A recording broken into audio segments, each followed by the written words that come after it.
Hola, el Todopoderoso les bendiga. Deseo que estén teniendo un buen tiempo. Somos Gesta Internacional y tenemos una cita que cumplimos con esmero, con dedicación, que cumplimos con compromiso, con el Todopoderoso, con la divinidad y con ustedes, cada uno de ustedes, porque cada uno de ustedes cuenta para Gesta Internacional y cada uno de ustedes es la razón por la cual estamos acá. Sabemos que tenemos una misión, un objetivo, un propósito en esta vida de parte de la divinidad y queremos como Gesta Internacional ayudarles a cumplir ese propósito, al igual que nosotros también estamos cumpliendo el nuestro. Hoy, como siempre, tenemos un excelente tema. Vamos a trabajar los gigantes en la Biblia. La Biblia habla de gigantes. ¿Quiénes son? ¿Qué pasa con ellos? Pero antes, elevemos una oración al Todopoderoso. Señor, delante de tu presencia estamos para alabar, bendecir, exaltar tu nombre santo. Gracias te damos por tu bondad, por tu misericordia, amor y cuidado. Gracias te damos por este tiempo. Permite, Señor, que la enseñanza que traemos hoy pueda ser de muchísima bendición, Señor, para todos, para tu gloria, para tu honra. Gracias, oh Dios. Amén. Y para tal efecto vamos a estar leyendo unos versículos en la Biblia. El versículo del cual nos vamos a arraigar inicialmente es el pasaje tan complejo, uno de los pasajes más complejos que hay en el texto bíblico, y es la perícopa de Génesis capítulo 6, de los versículos 1 al 8. Ese es uno de los textos más complicados que hay en la Biblia. Dice así: los hombres y las mujeres se fueron haciendo cada vez más numerosos sobre la tierra y tuvieron hijas. Cuando los hijos de Dios vieron que las mujeres de este mundo eran muy bonitas, eligieron a las más hermosas y se casaron con ellas. Pero Dios dijo: no permitiré que los seres humanos vivan para siempre. No van a pasar los 120 años. Los hijos de Dios tuvieron hijos con las hijas de este mundo, que fueron los gigantes de los tiempos antiguos. Estos llegaron a ser guerreros muy fuertes y famosos. En ese momento, la maldad del hombre y las mujeres iba en aumento. Siempre estaban pensando en hacer lo malo y solo lo malo. Cuando Dios vio tanta maldad en ellos, se puso muy triste de haberlos hecho y lamentó haberlos puesto en la tierra. Por eso dijo: voy a borrar de este mundo a la humanidad que he creado. Voy a acabar con toda la gente y con todos los animales. Estoy muy triste de haberlo hecho. Sin embargo, Dios se fijó en Noé y le gustó su buena conducta. Entonces, aquí hay una situación bastante compleja. El texto empieza diciendo que los hijos de Dios escogieron las mujeres, las hijas de los hombres, y tuvieron hijos con ellas. Y este es un primer asunto bien complejo, porque usted habrá escuchado hablar y habrá escuchado algunas teorías respecto a quiénes son los hijos de Dios y quiénes son las hijas de los hombres.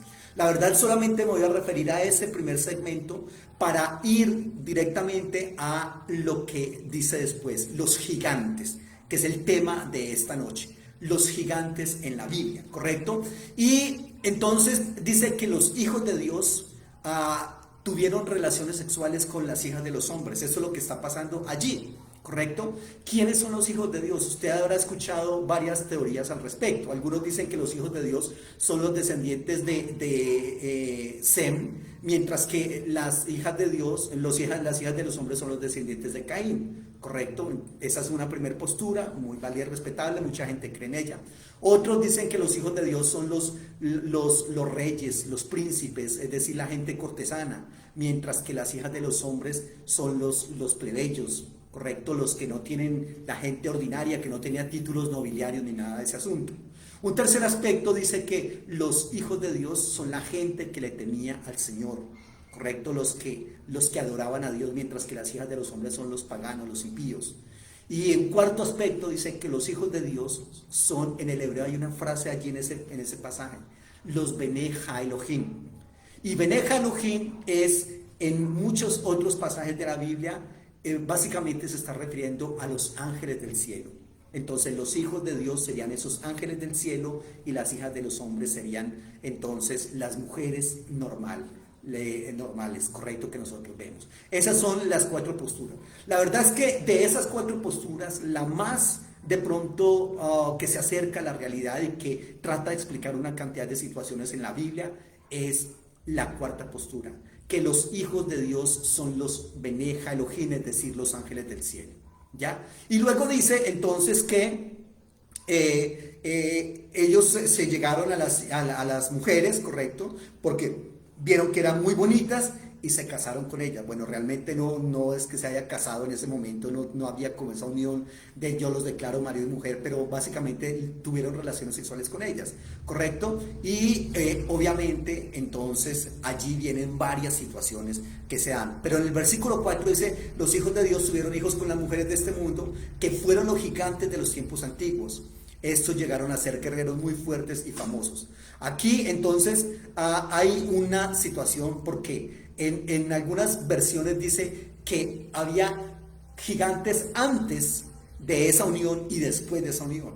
Se ha planteado, estos documentos corresponden al documento sacerdotal y al documento yavista, y se ha planteado que la verdad es que lo que se pretende es tratar de dar una explicación de la existencia de gigantes. ¿Ya? Entonces este relato recoge un antiguo mito oriental y básicamente es desgajado, quitado de su contexto primitivo para colocarlo aquí en el texto bíblico, y sirve para una parte para explicar la existencia de ciertas poblaciones que son poblaciones legendarias que se decía que tenían una talla muy gigantesca, y a los que se les atribuye, y esto es muy importante, se les atribuye la construcción de megalitos, de dólmenes que se encuentran en varias regiones del mundo, ¿correcto? Es decir, cuando nosotros vemos la historia antigua, en todas las historias surgen unas edificaciones tremendamente grandes, que se dice quiénes hicieron esas edificaciones. Una de las posturas que hay para esas edificaciones es los ángeles del cielo, perdón, los gigantes, ¿correcto? Y esos gigantes, ¿quiénes son? Según Génesis, dice que esos gigantes fueron los descendientes de la unión entre los ángeles del cielo y las hijas de los hombres, ¿ya?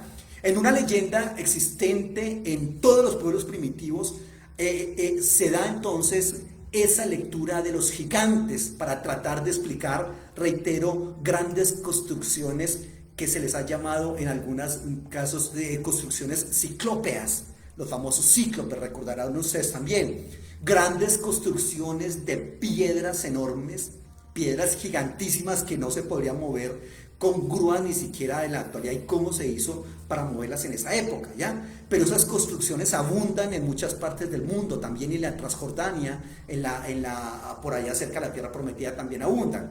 En la mitología griega también tenemos entonces a una raza de titanes, usted habrá escuchado, que esos titanes eran fruto de la unión de dioses con mujeres o de diosas con hombres. Usted recordará que eso es muy común, reitero, en todas las cosmovisiones de los diferentes pueblos. Los gigantes griegos eran 24 hijos violentos de la madre tierra. Habían nacido en Flegra, habían nacido en Tracia, y eran hijos violentos, eran hijos lascivos de la madre tierra, ¿correcto? Esos gigantes tenían un complejo de prepotencia semidivina y se atrevieron a alzarse en la mitología griega contra el mismo dios Zeus. Pero sin embargo, la historia bíblica se habla también de una raza de gigantes que habitaban en Canaán, en la Transjordania, antes de que el pueblo de Dios viniera a poblar esa tierra. Los gigantes también son una especie de titanes orientales, nacidos de la unión entre los hijos de Dios y las hijas de los hombres. Allá en el oriente también hay lecturas de gigantes, ¿correcto? Seres celestiales, la unión, o seres que surgen de la unión entre seres celestiales y mujeres mortales, ¿correcto? Entonces, es evidente el carácter mitológico que tiene este episodio de Génesis 6. La verdad es que Génesis del 1 al 11 obedece muchísimo a muchos mitos que hay allí, bueno, y la gran mayoría o muchos textos de la Biblia también propone esa parte, ¿ya? Entonces, hay un carácter mitológico en esos episodios, y sobre todo en este de Génesis 6 hay un carácter mitológico que en épocas pasadas fue interpretado como el pecado de los ángeles que se rebelaron contra Dios. Siempre se ha escuchado eso, ¿no? ángeles que no guardaron su propia dignidad y entonces se rebelaron, y en medio de ese rebelarse contra Dios bajan y tienen sexo con las mujeres. Y probablemente el autor bíblico recoge aquí también una tradición indígena cananea que estaba centrada en torno a los gigantes nacidos de esa unión hierogámica, es decir, de esa unión sagrada entre los divinos, seres divinos y seres humanos. Resulta que para los israelitas en la cosmovisión judía, pues mejor para los judíos, el universo está constituido, digamos, como de tres grandes órdenes. Lo que está allá arriba en el cielo, en el Shamaim, en el más allá, ¿correcto? Lo que está aquí en la tierra y lo que está debajo de la tierra. Y esos tres órdenes no se pueden cambiar. Lo que es divino, lo que es de la tierra es de la tierra, y lo que está por allá en el inframundo es del inframundo, y no puede pasar de un lugar a otro. En Génesis 6 lo que está pasando es que ese orden que establecido por el Todopoderoso se ha roto, ¿correcto? Y entonces el Señor tiene que ponerle atención a eso y tiene que parar esa situación que se está dando allí. Entonces aquí hubo una unión entre seres divinos con humanos, y resulta que eso hay que parar. Entonces esa unión está evocando los cultos de la fertilidad difundados por el mundo circundante anterior a Israel, los cultos a la fertilidad. Eso es una cosa impresionante en todas las culturas, y eso permeó también a Israel con el dios Baal, ¿correcto? Ahora, allí hay, digamos, varias maneras en que se llaman a esos gigantes en el hebreo. Por ejemplo, aquí en Génesis 6 están los famosos Nefilim, que ese es uno de los términos complejos que hay en la Biblia, porque la palabra para gigantes aquí que hay en Génesis 6 es Nefilim, pero curiosamente en la Biblia la palabra para gigantes es otra, es Rafá. Nefilim básicamente se referiría o significa literalmente seres caídos, seres que no guardaron su dignidad, ¿ya? Pero entonces aquí los Nefilim se les diversifica bajo diferentes denominaciones. Entonces a esos gigantes de los que habla la Biblia se les conoce con varios nombres. Están, por ejemplo, los Anakim. ¿Qué significa eso de Anakim en el hebreo? Literalmente, o puede ser una de las traducciones, los de cuello erguido, es decir, los soberbios, los orgullosos, ¿correcto? Los de cuello erguido. En la Cisjordania aparecen los Anakim que residían en la zona de Hebrón. Allá está, por ejemplo, en Números 13:22, Números 13:28, Números 13:33, Josué 14:12, Josué 15:13. Jueces 1:20. Mire, por ejemplo, lo que dice Números 13:22. Entraron por el desierto y llegaron hasta Hebrón. Esta ciudad había sido construida 7 años antes que la ciudad egipcia de Zoán. Los espías vieron que en Hebrón vivían Ahimán, Sesaí y Talmaí, que eran descendientes del gigante Anaj, ¿ya? Y Números 13:31 al 33 dice: pero los otros que habían ido con él empezaron a desanimar a los israelitas diciéndole que el territorio era malo. No lo hagan, les decían. No podremos vencer a gente tan poderosa. Los que viven allí son gigantes como Anaj. Ante ellos nos veíamos tan pequeños como grillos. Además es un lugar en donde no se puede vivir. Es tan malo que la gente se muere como si se los tragara la tierra. Esos son los Anakim. Y hay otros que se conocen con el nombre de los Emitas. Los Emitas de pronto puede ser un significado para ellos los terribles. A veces el hebreo es bastante polisémico, pero una de las opciones es que Emita significa los terribles. Estos vivían en Moab, por allá en la Transjordania. Deuteronomio 2, 10 y 11 habla de ellos. Antes ese territorio era de los Emitas, que eran un pueblo muy grande, con gente tan alta como los gigantes anaquitas.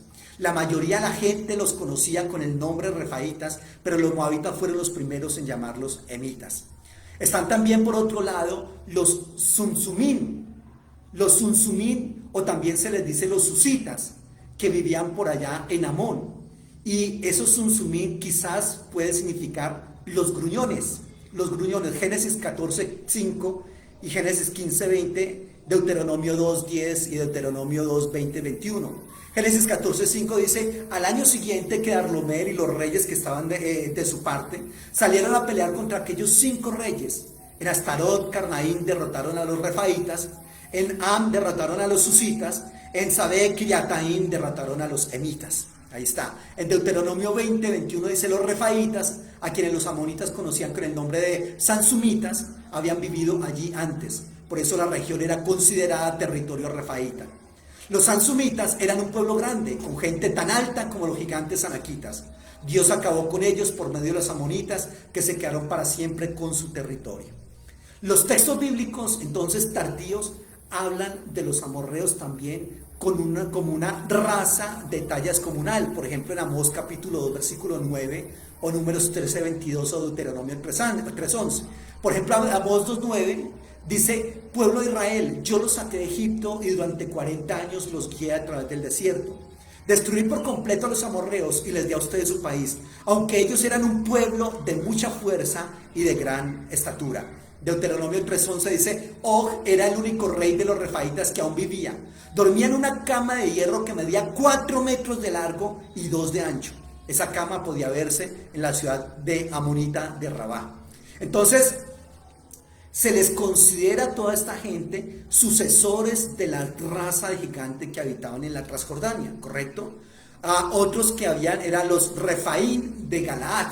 Ese Refaín es posible que se traduzca los espectros. Los espectros, fíjese lo que significa cada uno de esos nombres de gigantes. ¿Se acuerda que le dije que los Anakim significaba los de cuello erguido? ¿Se acuerda? Significaba también los de los semitas, que significaban los terribles. ¿Se acuerda? Los sumsumim o los susitas significan los gruñones. Y los refaín, que significan los espectros. Reitero, puede haber otros significados para estas palabras, pero son los significados más, digamos, más utilizados para esto. Los refaín de Galaad, que posiblemente se traduce o significa los espectros, que habitaban en las sombras de los valles de los muertos. Deuteronomio 3, 11, 13, Josué 12, 4 y 13, 12. ¿Listo? Los Refaín también aparecen en las cercanías de Jerusalén, según nos dice Josué 15:8 y Josué 18:16 y 2 Samuel 5:18. En la montaña de Judá también están allí, en Josué 11:21 y en todas las Cisjordanias, según nos dice Deuteronomio 9:2. Entonces, se supone que estos gigantes constituían la población de esas regiones antes de la invasión de los cananeos, de los amorreos, y antes de la llegada de los grupos hebreos.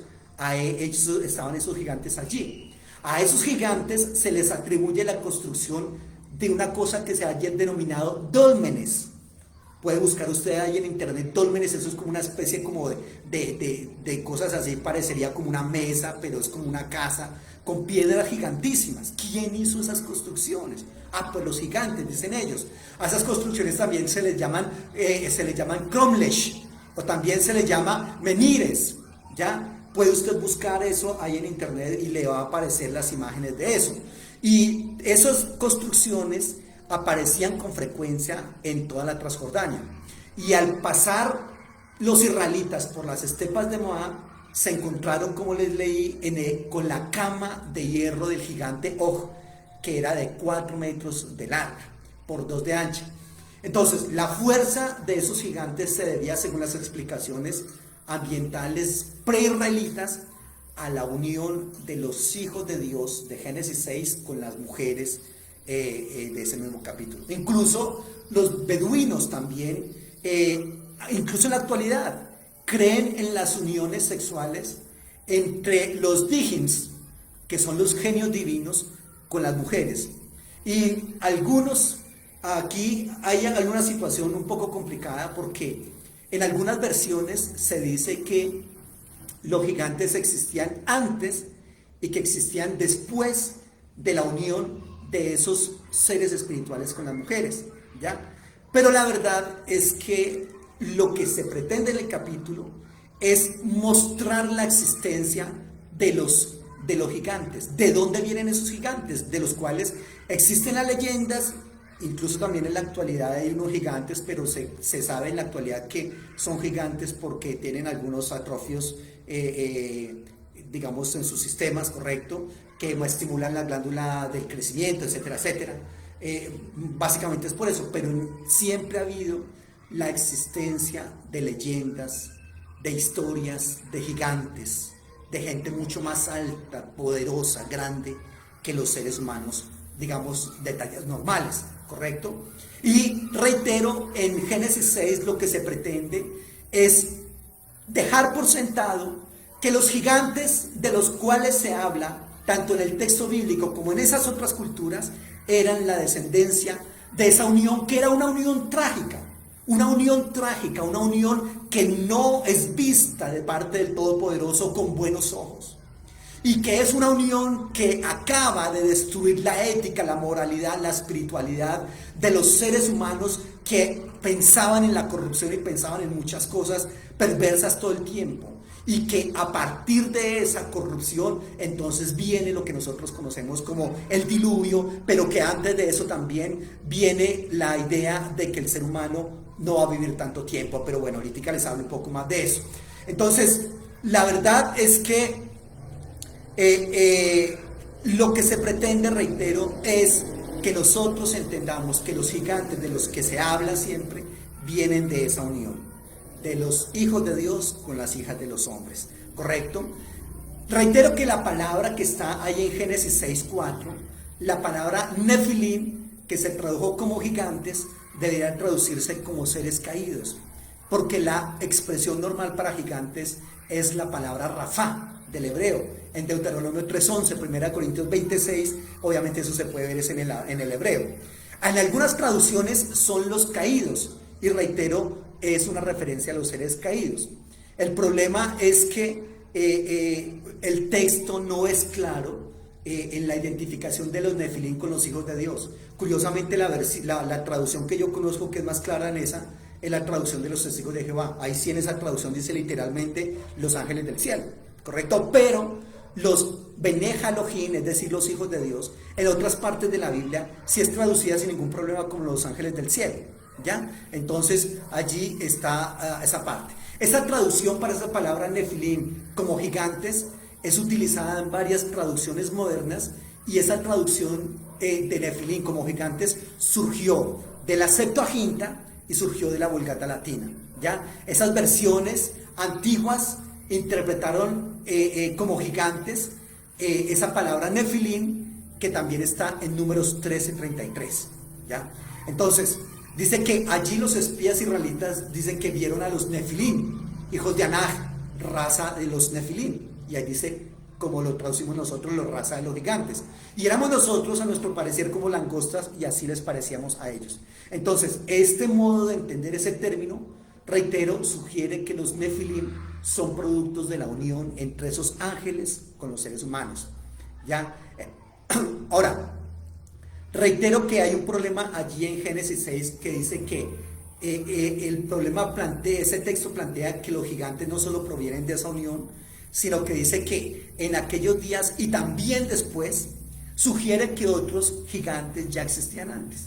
Pero otros dicen, perdón, es que en el momento de la construcción del texto, creo que lo construyeron mal porque hay dos manos redaccionales metidas en ese texto. Una del documento yavista y una del documento sacerdotal, correcto, y que la idea es que decir que esos gigantes todos vienen de la unión de los hijos de Dios con las hijas de los hombres, como le he dicho ya varias veces. Entonces, por otro lado, se supondría que esos gigantes de ese fragmento también murieron en el diluvio, porque nosotros leemos y sabemos que los únicos que se salvaron en el diluvio fueron Noé, su mujer, sus hijos y las mujeres de ellos. Allí entonces uno tendría que decir, bueno, ¿y qué pasó entonces? Porque los textos que yo le leí donde mencionan a los gigantes son textos postdiluvianos, y entonces allí uno diría, bueno, entonces ¿qué pasó? ¿O fue que uno de esos gigantes se coló por allí en el arca sin que ellos se dieron cuenta y después se empezó a reproducir, o qué? O por otro lado, y aquí hay una situación un poco complicada, realmente hay una teoría que propone que el diluvio fue universal, y otras posturas dicen, no, el diluvio no fue universal, el diluvio fue solamente local, porque como en esa época se habla mucho de la región que está entre los ríos Tigris y Éufrates, que es la región de la Mesopotamia, correcto, y entonces esa Mesopotamia se inundaba muchísimo anualmente por el desbordamiento de esos dos grandes ríos que hay allí, ¿correcto? Recordemos que en la Biblia el huerto del Edén es ubicado ahí en la Mesopotamia, ¿correcto? Pero según cuentan algunas leyendas, hubo un tiempo en el cual esa inundación de los ríos Tigris y Éufrates fue mucho más fuerte que en cualquier otra ocasión de la vida, y que eso ocasionó el diluvio. Entonces hay gente que propone que el diluvio no fue universal, sino que fue local, porque en esa época no se conocía, por ejemplo, América Latina, no se conocía otros continentes ni nada, sino que el mundo conocía hasta esa época, era muy, muy corto. Reitero, otros van a decir, no, el diluvio sí es universal, y hay historias del diluvio en Latinoamérica, en Asia, en África, etcétera, etcétera. Bueno, ahí se lo dejo. El asunto es que si esos Nefilim hubiesen muerto, esos gigantes hubiesen muerto en el diluvio, ¿por qué después la Biblia habla de esos gigantes más adelante? ¿Correcto? Hasta en la época de David, recordemos que el famoso gigante, creo que es el más famoso de todos, es Goliat, que medía más o menos unos 3 metros de alto aproximadamente. Y entonces, ¿de dónde surgieron esos? ¿Qué pasó? ¿Ya? Entonces aquí hay una situación ahí que se las dejo para que ustedes sigan lidiando con eso. Y dice que esos gigantes también eran los héroes famosos desde muy antiguo, ¿correcto? Esos eran los varones de renombre, habla ese versículo, que se cree que esos varones de renombre son la base histórica para las leyendas de Hércules, de Aquiles, ¿correcto? También de quizás incluso cabe allí Sansón, y de todas esas historias que le comenté al inicio, que eran hijos de una humana con un dios, o de una diosa con un humano, y que usted recuerda muy bien a partir de esas películas y la mitología griega y otras mitologías que hay allí, ¿ya? Entonces, la idea es que se les ha intentado dar explicaciones a esas razas de gigantes que hay allí siempre. Bueno, ¿qué enseñanzas y qué aportes teológicos nosotros podemos sacar de esta parte? Porque obviamente la Biblia es un libro sagrado, es un libro de teología, y allí lo que pretende es darnos enseñanzas teológicas a nosotros. Pues entonces miremos qué enseñanzas teológicas hay allí. En primer lugar, el autor del texto sagrado recoge esta explicación que corría en el ambiente bíblico y que considera esas uniones carnales como el colmo de la depravación humana, conforme a lo que se dice en Génesis 5. Eso fue el colmo de la depravación humana, definitivamente. Eso fue la tapa, la gota que rebosó la copa. En segundo lugar, el autor inspirado, es decir, esa unión de los hijos de Dios con las hijas de los hombres en la Biblia no se ve absolutamente, y para nada no se ve con buenos ojos de parte de la divinidad. Eso hay que acabarlo, eso hay que destruirlo, es lo que se propone acá. En segundo lugar, el autor inspirado imprime a ese mito cananeo que hay, y a ese mito griego, y a ese mito beduino, y de todas las cosmovisiones que hay, reitero, le imprime a ese mito cananeo la interpretación de que el hombre que desafía a Dios, acercándose a Dios contra su voluntad, es arrojado por Dios a la mortalidad, a la miseria de los seres caídos.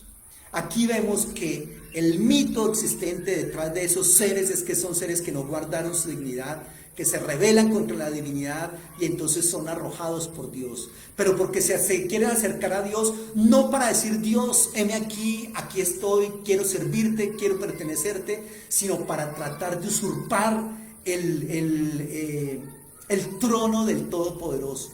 Para decir: Dios, aquí usted y yo no cabemos, yo termino siendo más bueno que usted, yo termino siendo más, también puedo ser poderoso y puedo ser el Dios del universo, así de que me va desocupando el cielo.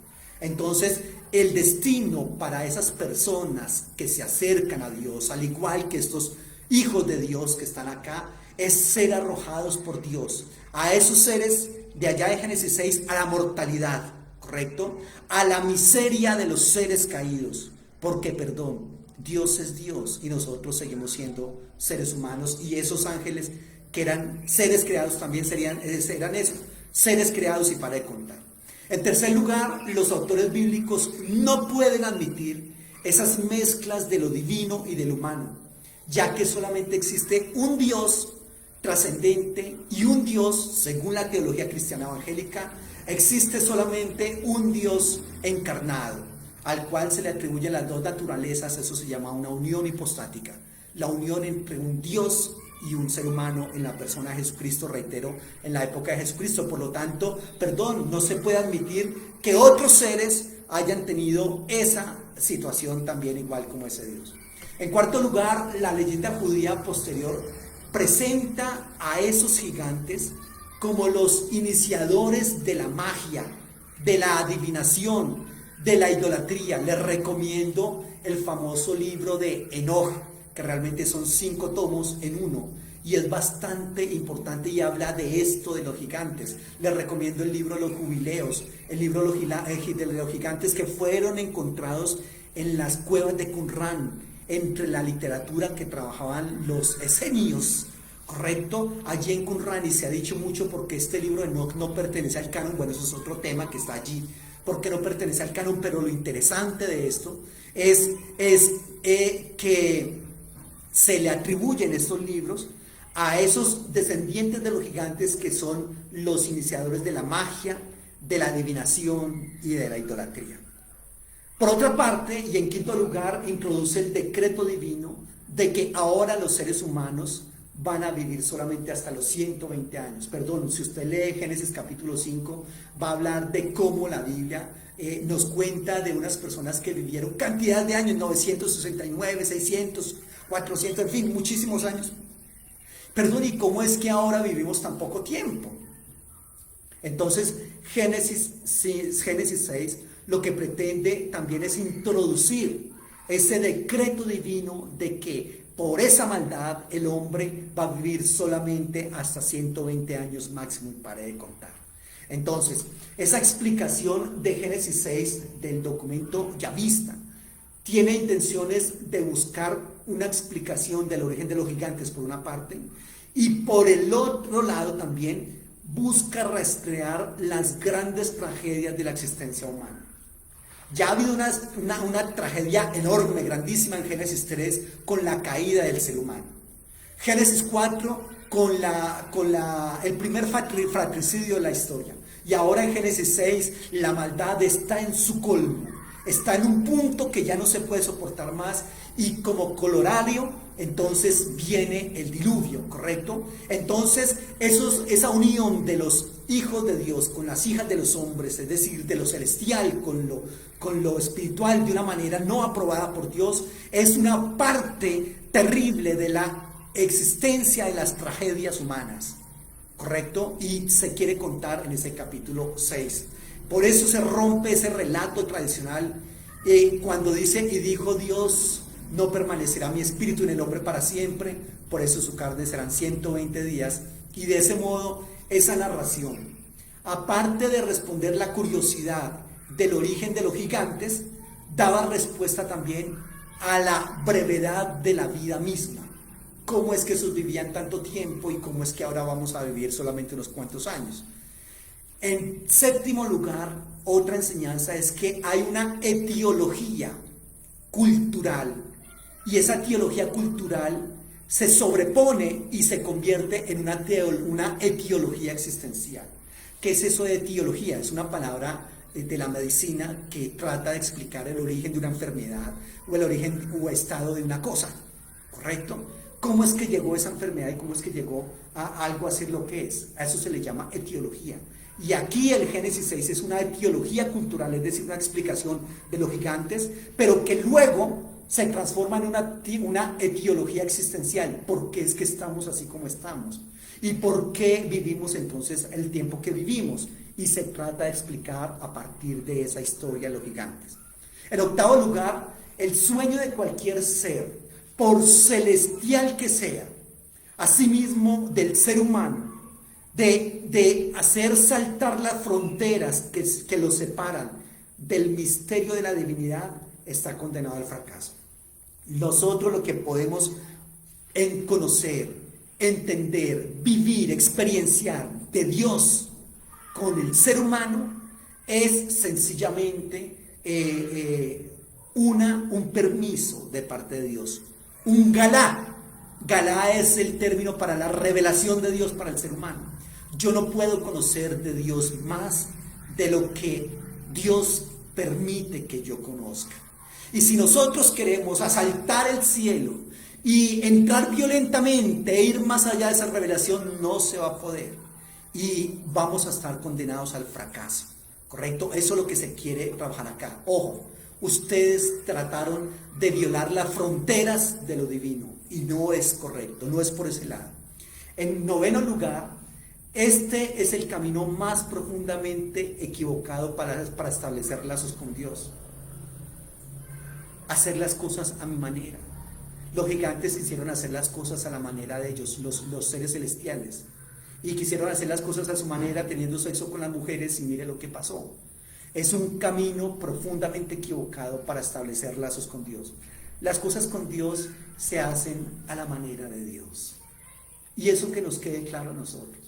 Nosotros podemos inventar, podemos construir estrategias, pero si esas estrategias no están de acuerdo a la voluntad de Dios, la cosa no va a funcionar. Oh Señor, ayúdanos a entender cuál es tu voluntad. Ayúdanos a entender qué es lo que tú pretendes, cómo es que tú pretendes que nosotros hagamos las cosas. Ayúdanos a entender lo poco que podemos entender de ti, Señor, porque nos vamos a volver locos. Vamos a estar dando palos de ciegos cuando hacemos las cosas a nuestra manera, ¿correcto? En décimo lugar, otra enseñanza de ese pasaje es que los bienes más preciosos, según lo escribió un autor, Simon Weil, no deben ser conquistados, sino que son recibidos como un don de Dios. Lo más precioso que yo tengo, por favor, mire un momento, lo más precioso que usted tiene en su vida, y tenga en cuenta que eso más precioso que usted tiene es un regalo de Dios. No lo conquisto yo. De hecho, cuando me lanzo en la conquista de algo, curiosamente las cosas como que no se dan. Es en el tiempo y a la manera de Dios que las cosas se dan. En decimoprimer lugar, nos hallamos ante la descripción de una falsa religiosidad de cuño voluntarista. La religiosidad siempre, la religiosidad es un método que finalmente se va a quedar corto delante de la presencia del Señor. Porque cuando solamente somos religión, la cosa no funciona. La religión es básicamente tratar de imponerle mi voluntad a Dios, ¿correcto? Pero esa religiosidad se reduce finalmente a superstición, a magia, a pecado de soberbia, al considerarme yo muchas veces incluso mejor que Dios, más bueno que Dios. Y eso es gravísimo, gravísimo para el ser humano. En decimosegundo lugar, otra enseñanza que podemos sacar de allí es la vana ilusión, muy vana ilusión, pero que nosotros seguimos persiguiendo. Una vana ilusión de querer poseer a Dios a base de reducirlo a nuestra talla, a nuestra realidad, que puede ser asaltada y conquistada en el momento en que yo quiera. Usted se ha dado cuenta cómo nosotros los seres humanos siempre pretendemos tener una relación VIP con Dios. Yo entro a dialogar con Dios cuando yo quiera y Él me presta atención y yo le digo a los ángeles del cielo vayan y van y vienen y vienen porque ellos me hacen caso y entonces yo tomo tinto con Dios, correcto, y entonces Dios casi que me copia a mí y eso es lo que nosotros queremos que Dios haga cuando le decimos el decreto, haga, vaya, venga, etcétera, etcétera. Equivocado. Tomamos a Dios de su trono y lo bajamos hasta nuestro trono. Esto no se trata de Dios, se trata de nosotros mismos, de colocarnos nosotros en el lugar de Dios. De tener un diosecito a mi medida y a la medida de mis decisiones, de mis voluntades y mis órdenes. Eso era lo que ellos pretendían, esos hijos de Dios con las hijas de los hombres, y les salió el tiro por la culata. Que no nos vaya a pasar lo mismo a nosotros, porque finalmente esos gigantes, cuando se habla en la Biblia de ellos, es para destrucción, es para matarlos, para raerlos de la faz de la tierra. como vergüenza, como humillación, porque ellos fueron exaltados, porque ellos son los de cuellos erguidos. Los gruñones, recuerda, son los espectros, ¿correcto? ¿Se acuerdan los significados que le di al inicio de eso? Entonces, esos gigantes en la Biblia siempre se refieren para ser conquistados, destruidos, expulsados, muertos, porque no son correctos. El texto de Isaías 14, del 13 al 15, es una sátira que compone Isaías. Dice: tú que decías en tu corazón, subiré a los cielos y por encima de los astros de Dios elevaré mi trono. Me sentaré en el monte de la asamblea, en el límite extremo del norte. Subiré sobre las alturas de las nubes, me igualaré al Altísimo. Pero al Seol ha sido derribado, al límite extremo del pozo. Todos los que se erigen como dioses, que intentan ser dioses. Ojo con los diosesitos junior, por favor, no se deje confundir allí, no se deje equivocar. Somos simples mortales, no tenemos poderes más que el poder que Dios nos quiere dar a nosotros. Pero estos quieren, como dice Isaías, subir al trono y sentarse allí, en la asamblea divina, ¿correcto? Igualarse al Altísimo. Va a ser destruido, va a ser derribado. En 13º lugar, el hombre que desafía a Dios se ve rechazado y arrojado a su miseria. Toda persona que desafía: oh Señor, ayúdanos para no desafiarte. Ayúdanos, Señor, para mantenernos ahí en humildad y sencillez, Dios de la gloria. Ayúdanos, Señor, para mantenernos aquí, en nuestro lugar de seres humanos, temporales, frágiles, de seres humanos que no podemos absolutamente nada contra el Todopoderoso, y que lo que recibimos, como les dije, es un don de Dios. Porque finalmente ese gesto de ellos es un gesto ridículo, es un gesto que termina autolesionando al ser humano, ¿ya? En un mito primitivo anterior a esa narración, se podría suponer que los hijos de los hombres, dioses secundarios, ellos también, al unirse con las mujeres, habían intentado divinizar al hombre, mezclando la sangre humana con la sangre divina. Y lo que trajo como consecuencia, según ellos o para ellos, debería traer como consecuencia la inmortalidad. Y la inmortalidad era el privilegio solamente de los dioses, ¿correcto? Y los dioses tenían que poner fin a semejantes pretensiones. Dios tampoco permitió eso. Dios es Dios. Nosotros somos seres humanos. Pero a propósito, recordemos que la Biblia tiene un propósito, un objetivo, que yo le he llamado, un término que yo acuñé para hablar del mensaje bíblico, le he acuñado histosófico. Es decir, que la Biblia nos cuenta todas esas historias para darnos a conocer a nosotros lecciones de vida. Es decir, que todas esas enseñanzas que le he venido diciendo de este pasaje son las lecciones con las cuales nosotros nos quedamos para nosotros. Pero para nosotros, en nuestra hermenéutica, en nuestro hoy, ¿qué pasa en nuestras propias vidas? Porque nosotros también, así como el pueblo de Israel se enfrentó a sus gigantes, nosotros también nos tenemos que enfrentar a muchos gigantes, ¿correcto? Y entonces, una enseñanza para nosotros es: ¿y qué de nuestros gigantes? Los gigantes con los que nosotros tenemos que lidiar, por lo general los gigantes de nuestra propia vida, surgen de la misma manera de esos gigantes de allá de Génesis 6, en rebeldía contra Dios, quebrantando lo establecido por Dios, ¿correcto? Y nosotros podemos tener muchísimos gigantes en nuestra vida, y yo no sé cuáles son los gigantes, ni en qué área de su vida están los gigantes, pero es importante que los identifiquemos y que lidiemos en contra de esos gigantes. Así como el pueblo de Israel saca a sus gigantes para destruirlos, así como David se enfrenta con el Goliat de más de casi 3 metros de altura, así nosotros tenemos que enfrentarnos con eso, que vemos gigantísimo en nuestras vidas. Puede ser, qué sé yo, una adicción que usted la ve y dice: yo estoy atrapado en esto. Oiga, si la adicción, yo tengo una adicción, le voy a comentar: chocolate con pan, me encanta el chocolate. Y no puedo, aquí estoy que termino para tomarme un chocolate con pan. Imagínese la gente que es adicta al licor, a las drogas, a la pornografía. Le cuento que yo no tomo chocolate con pan y ya me voy como desesperando. Imagínense la gente que es adicta a eso, a la ludopatía. Tremendo, esos son los gigantes con los cuales tenemos que lidiar. Eso no se queda solamente allá para ver cómo fue que el pueblo de Israel lidió contra eso, sino que también se queda con nosotros acá. Entonces, por lo general, esos gigantes de nuestra vida también surgen de la misma manera: rebeldía contra Dios, hacer las cosas de manera diferente de lo que Dios ha establecido. Se hacen fuertes de la misma manera, imponiendo las cosas, tomando lo que no les pertenece, subyugando a los demás. Y obviamente hay que acabar con esos gigantes para poseer la tierra prometida, lo que Dios nos dio a nosotros.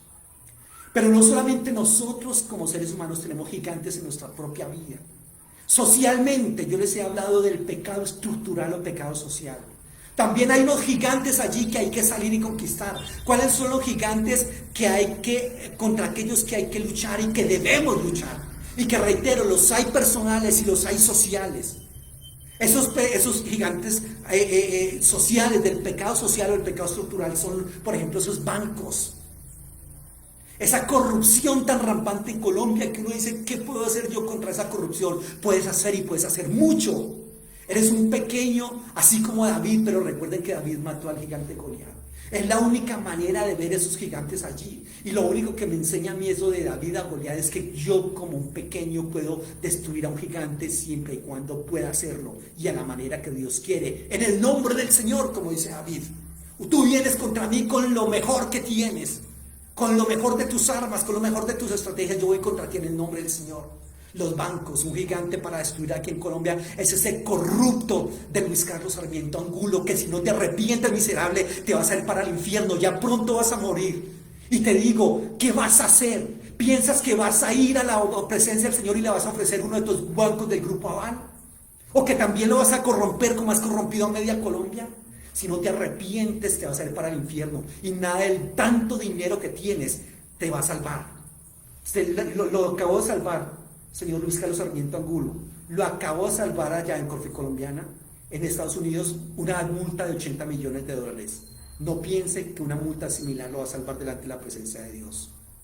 Esos son los gigantes que hay que destruir. Los bancos, la corrupción, el neocapitalismo, todos los problemas sociales que nosotros tenemos aquí en Colombia, en Latinoamérica, en el mundo. Ese problema que está muy de moda ahora, infortunadamente, es decir, que se salió a la luz con esta película Sonidos de Libertad, y que la prohibieran aquí en Colombia porque es filmada aquí en Colombia, y Colombia es uno de los países más poderosos. Tristemente, nuevamente la corrupción y nuevamente lo perverso del mundo aquí en Colombia. El tráfico de niños, el comercio de la pedofilia, de la cual forman parte los más poderosos del mundo. Son esos gigantes que nosotros tenemos que luchar. Y contra ellos tenemos que pelear, y contra ellos es que viene precisamente a cobrar sentido esa lectura de esos pasajes que hablamos de los gigantes. Gente que se ha envalentonado, se ha empoderado, se han vuelto tremendamente indestructibles humanamente hablando, pero haciendo lo que no es correcto de parte de Dios, haciendo las cosas como Dios no las tiene planeadas. Y sin embargo, así como esos gigantes de Génesis se fueron destruidos, también serán destruidos estos gigantes de nuestra vida y de nuestra sociedad. Yo así lo creo. Y bienvenida entonces la historia de David y Goliat. David, un pequeño, un hombre, creyendo en Dios, desafiando todo el armamento y todo el poderío del gigante y venciéndolo.